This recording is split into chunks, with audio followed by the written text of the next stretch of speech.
پنجاب بھر کی طرح منچن آباد میں اینڈ گرین پنج کا آغاز کر دیا گیا۔ اسسٹنٹ کمشنر منچن آباد مدثر عارف کھوکر نے ریسکیو 1122 کے آفس میں پودا لگا کر آغاز کیا۔ اس حوالے سے ریسکیو 1122 آفس میں ایک تقریب منعقد کی گئی جس کا آغاز کلام پاک کی تلاوت سے کیا گیا۔ تلاوت کے بعد اسسٹنٹ کمشنر منچن آباد مدثر عارف کھوکر نے خطاب کرتے ہوئے کہا، ہر ایک پاکستانی کو اس میں اپنا حق ادا کرنا چاہیے تاکہ ہم اپنے ارد گرد کے ماحول کو صاف رکھ سکیں۔ صفائی نصف ایمان ہے، اسلام میں بھی صفائی کو بہت اہمیت حاصل ہے۔ صاف ستھرے ماحول کو پروان چڑھانے کے لیے مثبت سوچ کو بیدار اور دوسروں کو بھی ذمہ دار شہری ہونے کا احساس دینا ہوگا۔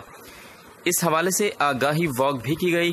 شرکاء نے گرین اینڈ کلین پاکستان کی فلیکس آویزاں کر رکھی تھی۔